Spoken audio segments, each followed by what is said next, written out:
Going live. 5, 4, 3, 2, 1. This is Ted Hicks from Late Night Parents. Ways to follow the show, latenightparents.com. We got Tony D in the queue. Tony, what's going on? It's a late night version of this. Yeah. Post 11 o'clock. Right. But, I mean, when you were growing up, didn't you always want to host your own late night show? A couple extra incentives and stipulations, but yeah. Yeah, maybe for a little bit more money. Yeah. Actually, Nothing personal. Money. But how you doing? How was today your day? wasn't too bad. Got a couple things I got to do tomorrow. Still some things I got to work out around here to get everything situated and settled. So, oh snap, Mike, what's good? Happy New Year, bro. Happy New Year, Mike. I ain't recognized you since you shaved. So I see you've been busy. I've been reading your tweets, man. Congratulations on all that, for real. Yes, sir, man. Keep doing what you're doing, Mike. We're definitely proud of you, man. Absolutely. So Tone, this is going to be a super succinct, concise, clear episode here. I do want to shout out. I know I had an exclusive deal with Under Armour and all my shirts and Under Armour, but I want to shout out Baby Girl Elite. Got this shirt in the mail from my buddy 9-0, who oversees the underground internet radio station. He's always been supportive over the years, playing the podcast, whether the video, whether just the audio stream. He reached out and said his daughter has a clothing line. He wanted to know who wanted to support. We got it on here, right here. That's what's up. Baby Girl Entertainment. So with this, just to let everyone know, this was not a wink and it magically showed up at the front door. It's each one teach one. You got to support each other. Absolutely. Without question. Along with that, big shout out to in Leeds, Tiz Shearer. Want to shout you out. Thank you also for showing love over the years. And also want to shout out Audioport, our new, our not so new old friend. Much love to you guys. So just want to go in the chat for a quick sec. Mike Patton says episode 150 coming pretty soon. And March is Women's History Month. I got a whole bunch of black women lined up to come on. All black women as guests the entire month. That's what's up. That's what's up. Congratulations, dog. I'm glad you're doing so good, for real, man. Yes, yes, sir. I was looking for you during my fantasy football season. 18 weeks is a long time for you. It is a long time, brother, covering the sport that you were part of. Next season for the Belt Kings fantasy football. Gotta have Mike Patton. I think we gotta have to shake it up a little bit. Understood. We're gonna have to shake it up a little bit. Understood. I mean, the more the merrier. But we need a little bit. We need a few more personalities. This was the most quiet and tamed fantasy football league I was ever a part of. No, I've been in quiet ones because people are busy. You set the league up and let them go. Okay. I was doing more about trying to broadcast Sunday mornings. Now, we know people in church. I Yes. thought it was just going to be me. Of course, I sent the invite out to everybody. If they was busy, they was busy. But I just wanted to let them know the door was open. Yes. You was busy, not necessarily with church, but with family. The kids playing sports and everything. Ace was busy with his travels. I was home. Rich was home. Brian was busy trying to wake up from the night before. And I get it. Shout out to Fireman Rich. Big ups to Fireman Rich for helping us carry the season along with his weekly predictions and joining and learning fantasy football and keeping us up on what was going on outside of fantasy football with the games. So we had two aspects covered. Bobby Shadow, what's good? What's good? Shout out to Bobby Shadow. What's going on, man? Yeah, but it was fun. I had a good time. It went well. I had planned on just doing a broadcast myself. Just wanted everybody to be up there. And then one week when 5 of y'all showed up, that just made my season. So I thank everybody who was able to come through. You, Glick, Ace, Brian, Nancy, Rich. Even though Rich wasn't even in the league, we just chose to broadcast together during the season of football. We're probably going to carry it on and look at the XFL and the AFL games. Talk about that a little bit as we can. So we'll go there. Well, I will tell you this much. I felt like I added the game day on site approach to your show. Being live at a youth football game for at least a quarter. Showcase the future. One of them would have been on Bill King's Fantasy Football League. Yes. For them down the line. Just being there on site, showing the crowd. Yeah. The music was going on a couple of occasions just to add that different element in there. Big shout out to you with holding down Bell Kings, not only the Fantasy Football League, but also the live stream. Yes. Excellent job. Thank you. Couple things I want to get into, and then we can get on out of here. I want to get your take on a few minutes ago. It was reported that the Biden administration finally plans to send tanks to the Ukraine, and with an effort for Germany to unlock their tanks. So I think it's kind of a domino effect. I did see that. That happened a few minutes ago. I wanted to ask you, what's your take on these classified documents? So everyone who's been in office, VP, president, it seems like classified documents are showing up everywhere. Right. At multiple homes, all the above. Right. What's your take? There are rumors that former president flushing people down the toilet. Honestly, I think they all got something that was probably declassified and then reclassified, and it's popping back up. I mean, we would be naive to think that they didn't have some papers or something somewhere.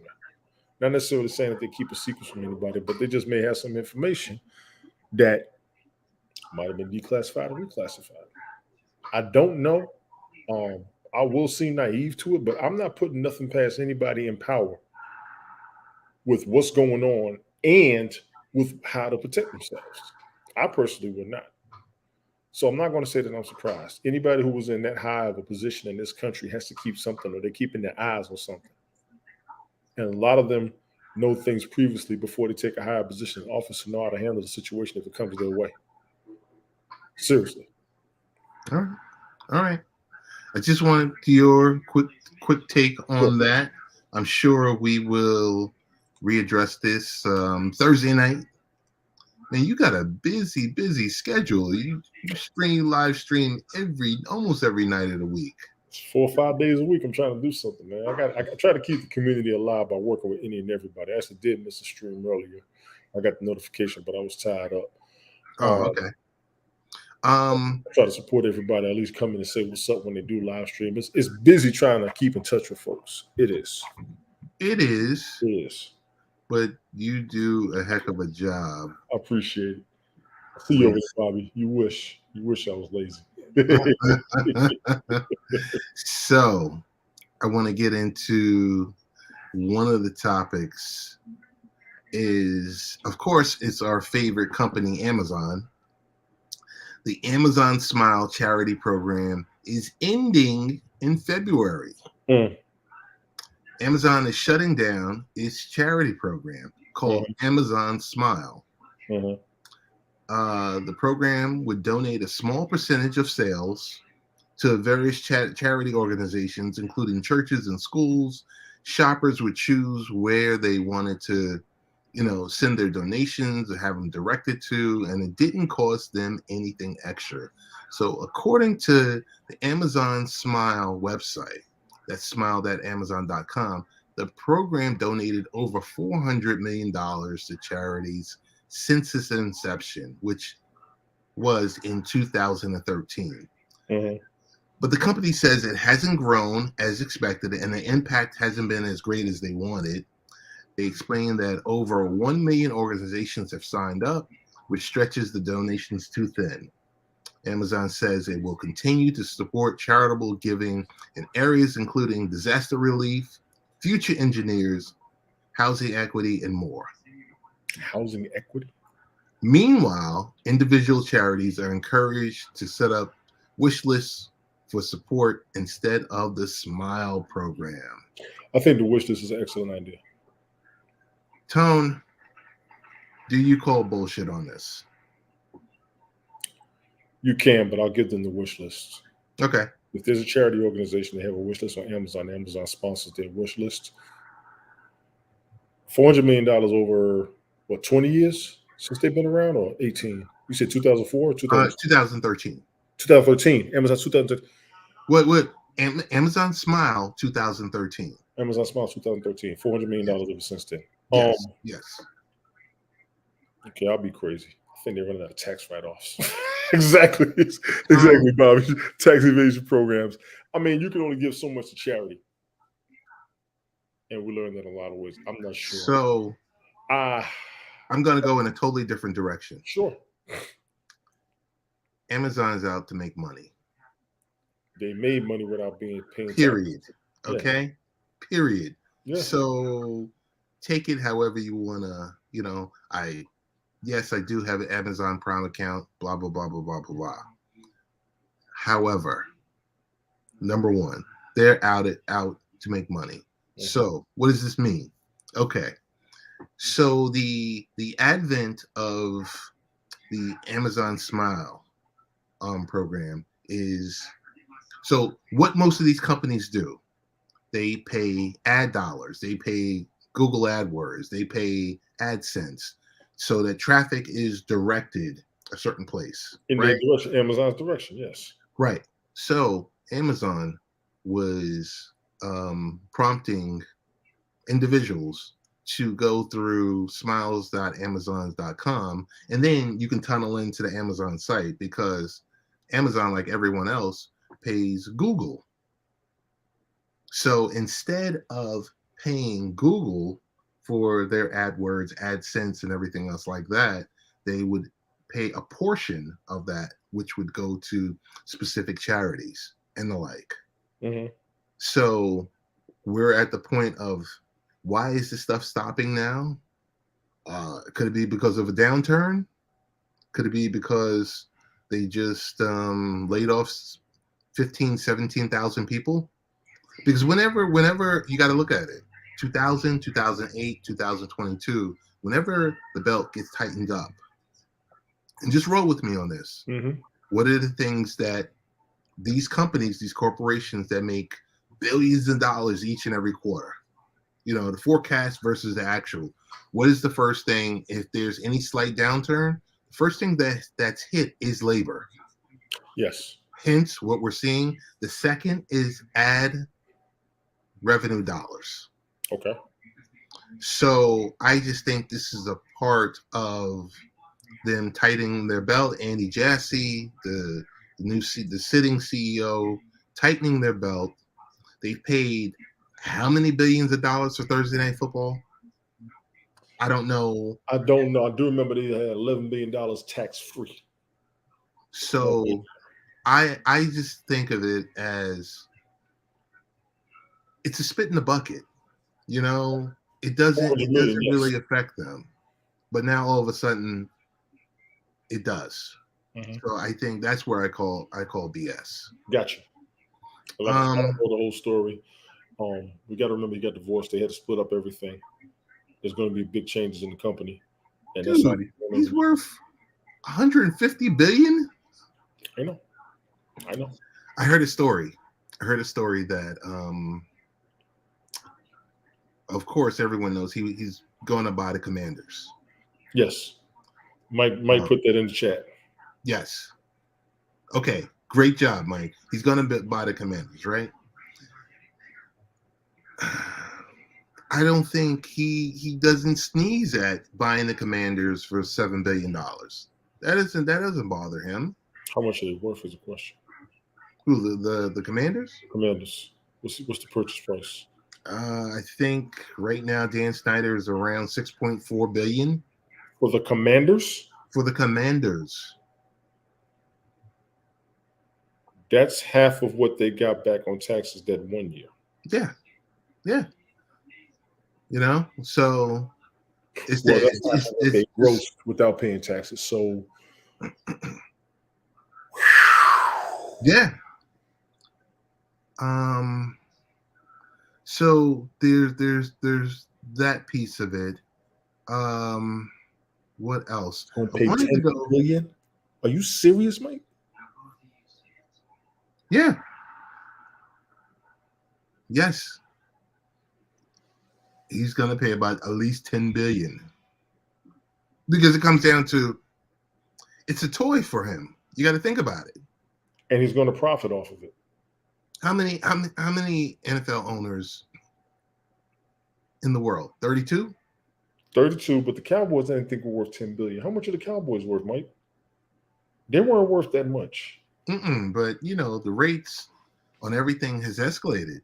You never know, because if Jerry Jones said, "Hey, I want to sell the Cowboys," I bet you would go through the roof. I think the Yankees would go through the roof. Yeah, he's marketing now. So I don't know. That's just my take on it. Now I will admit that is a strong fan base up there. That's a very strong fan base. Oh yeah, he'll make his money. Oh he'll yeah, make his money. Cowboys press he's going to be. Yeah, but I didn't think there was a 10 billion. None of them. Yep, every second. Jeez. Every second. I heard the one thing. Heard Daniel Snyder's a little butthurt, and he's telling Bezos or Bezos's attorneys that he needs to sell the Washington Post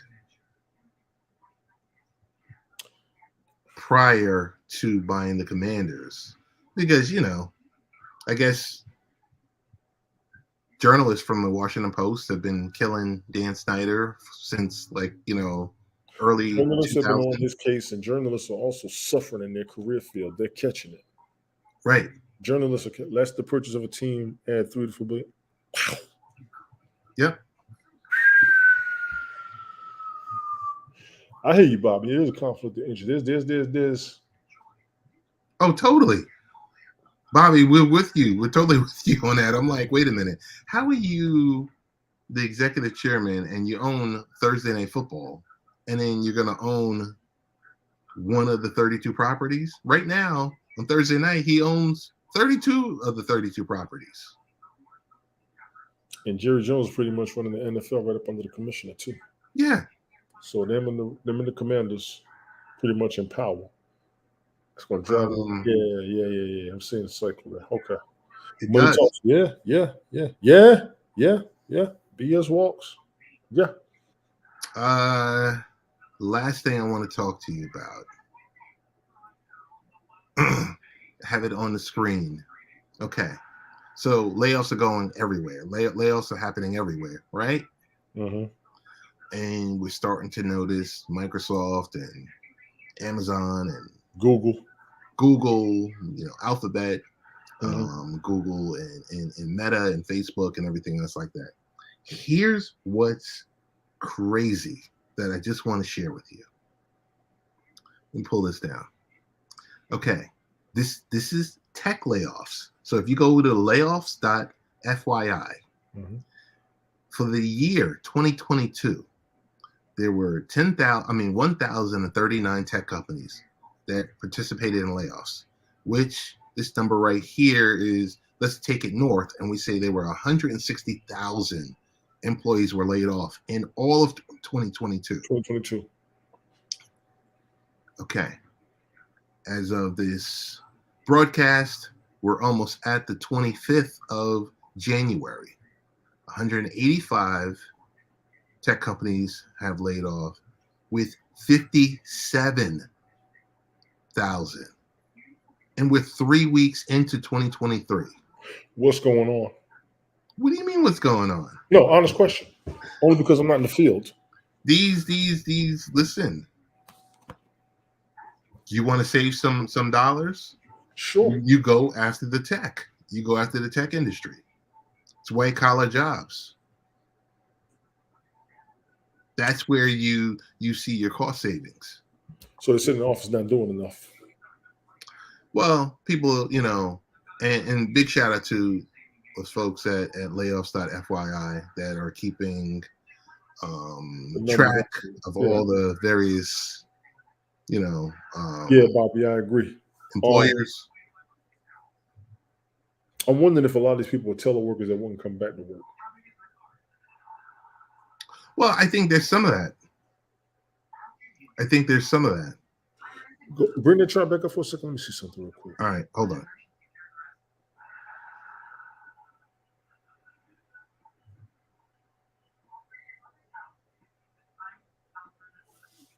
Okay. Welcome. I'm starting founder for tracking tech layoffs since COVID-19. Let me know if you see anything missing. Mm-hmm. How many of them are teleworkers that wouldn't go back to work? I mean, there's that aspect, but you got to think about it.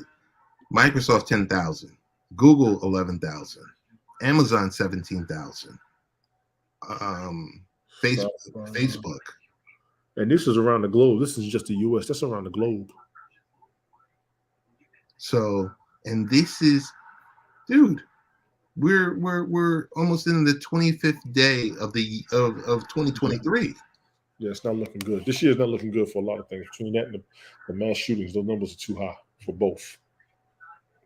And like Bobby said, we're gonna have a lot of homeless this year. I hate to say it. People gotta, I don't know. It's one of the reasons why I won't leave my job. And I'm an aircraft mechanic for those that don't know. I've had a lot of offers. I've had at least 9 offers for an office job over the past 5 years, and I turned them down on purpose. Because when things hit the fan, they'll get rid of the office folks, but not the labor folks. A lot of people don't want to go back to the labor. You know what I'm saying? Yeah. A lot of people got office jobs and they're not doing nothing.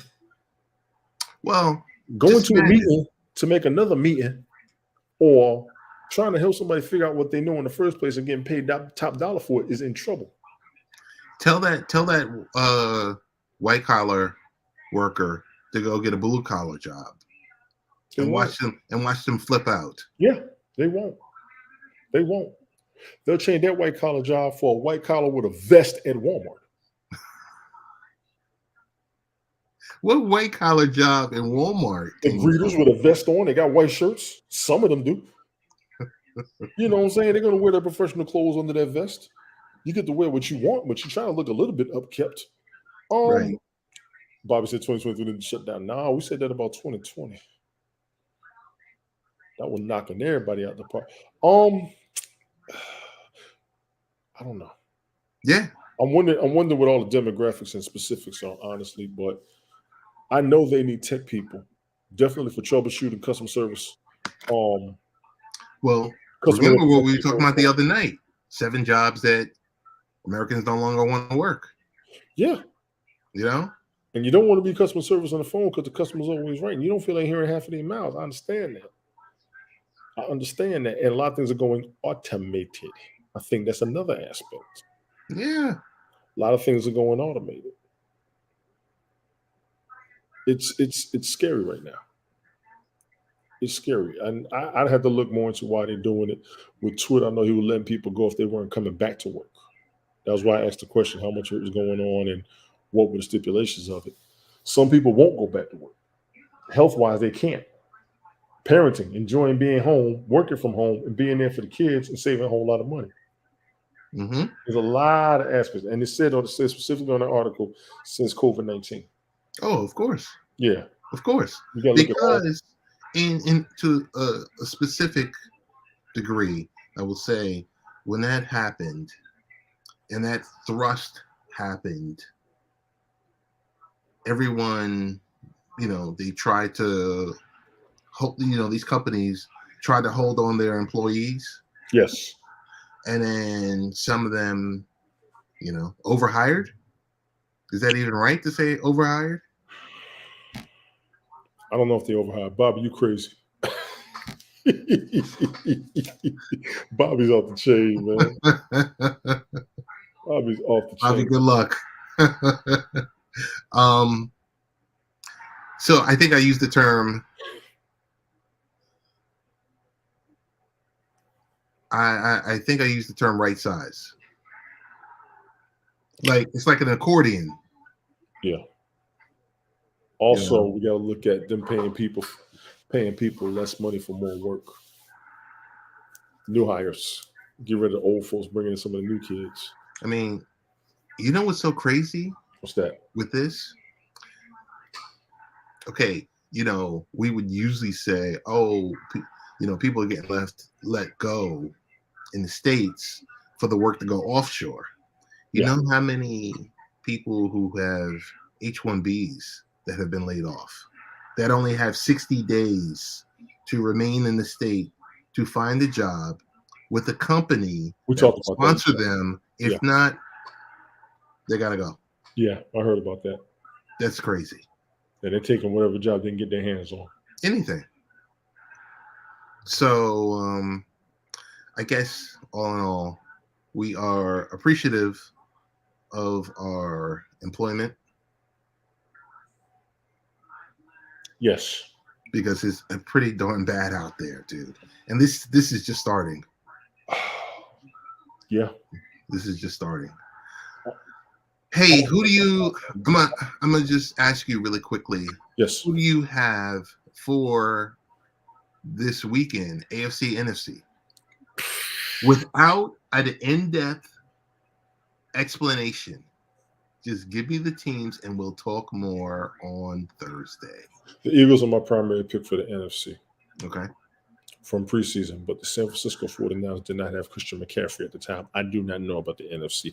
AFC wise, we got the Bengals and the Chiefs. I don't like Patrick Mahomes' injury. Okay. We got to see. I know he will play.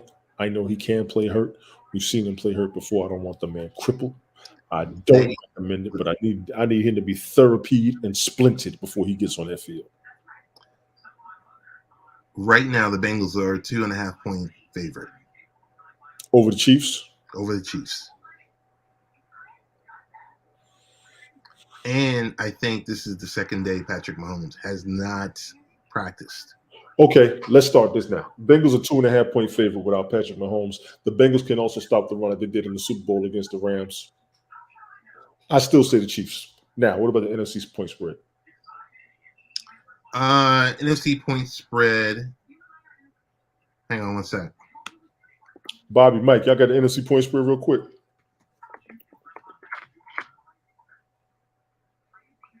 Odds and lines point spread is Philly plus, Philly by 2.5. And where's the game at? The game is in Philly. Okay, home field advantage.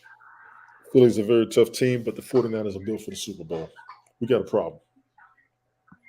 We got a serious problem on that game. So what are you thinking? If you just right now, without hearing any of the blowhards or anything else like that, who do you see in the Super Bowl? My original pick was the Eagles and the Bills. I'd have to go Eagles, Bengals right now. But San Francisco has no problems right now. No, they don't. They're running on all cylinders. The Eagles had an issue with Jalen Hurts at QB. It's looking like San Francisco, Cincinnati for the Super Bowl right now. Okay. And that's a money grab. No, they ain't, Bobby. Sorry. San Francisco's not weak. No, sir. That whole team is pretty much the team that went to the Super Bowl a few years ago without Christian McCaffrey. When they picked him up, they are built for the Super Bowl. They are truly built for the Super Bowl. And they got many weapons. He said, let's bet. Hey, before you guys bet, Tone, give me your Linktree address. Linktree at TonyD.original. Got it. And I am the real Ted Hicks, and we will see you on Thursday. Gotcha. I ain't betting, Bobby.